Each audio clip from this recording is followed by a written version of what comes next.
All right, let's fire up the grill and talk about something that can feel a little complicated: risk assessment.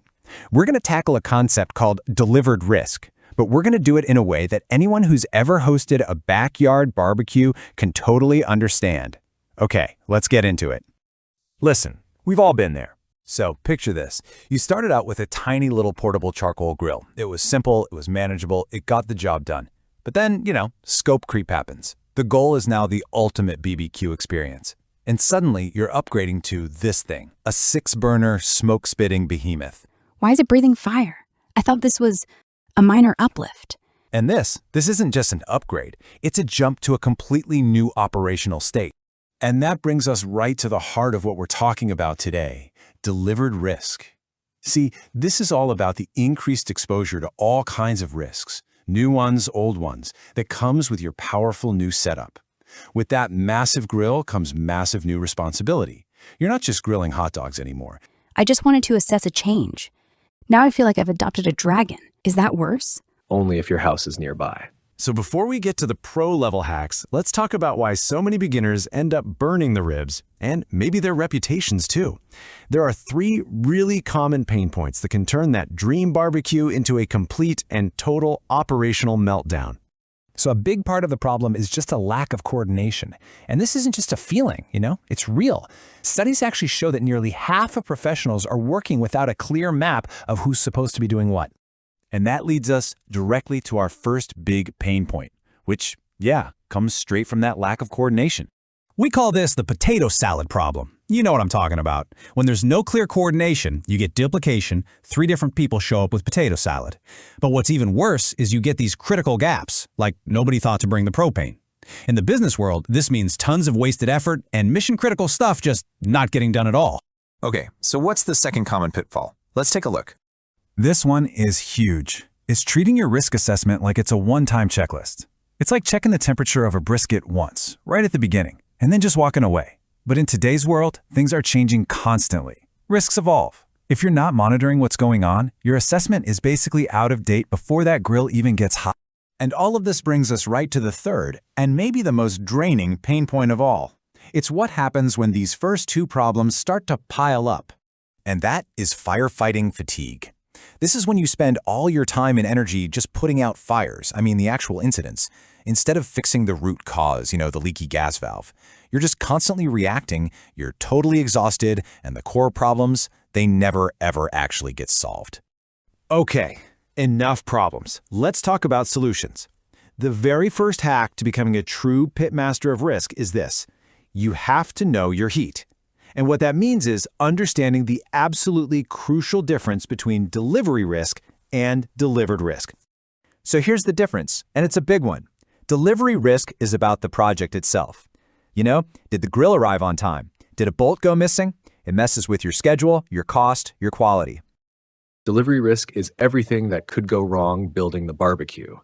Missing bolts, wrong instructions, existential dread. Exactly. Delivered risk is what happens after it's installed. But delivered risk, that's about the new reality you've just created. You've always had a fire risk, sure, but with 6 burners, that risk is now way more material.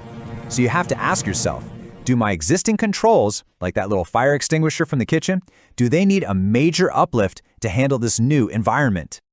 So, the same fire risk? Same risk. Different materiality.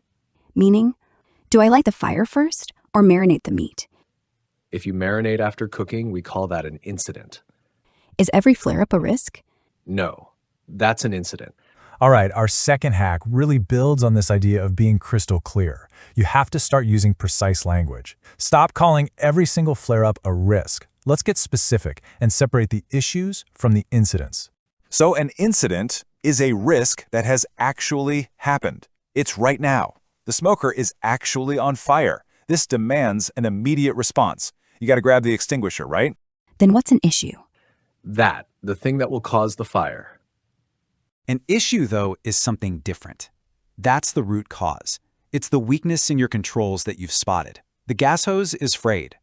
You raise this as an issue because you found a weakness that, hey, if we don't fix this, it's going to cause incidents down the road. You don't wait for the fire to log the fact that the hose is frayed. So, don't wait for disaster to log it? Exactly. We fix the hose, not write poetry about the flames.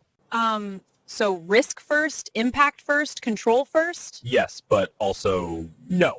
And that brings us to our actionable hack. To really truly control your environment, you have to master your conditions for going live. And you do that with both pre and post conditions. So when can we light it? Only when preconditions are met.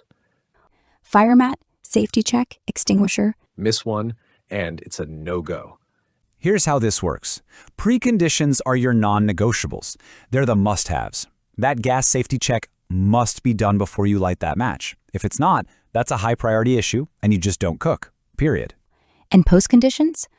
Now, post conditions, those are about long-term health. These are the risks you're handing over to operations, like scheduling a monthly deep clean of the smoker. It's a plan to manage that ongoing risk over time. So, if you remember just one thing from all this, let it be this. Delivered risk isn't about the truck dropping off your new grill.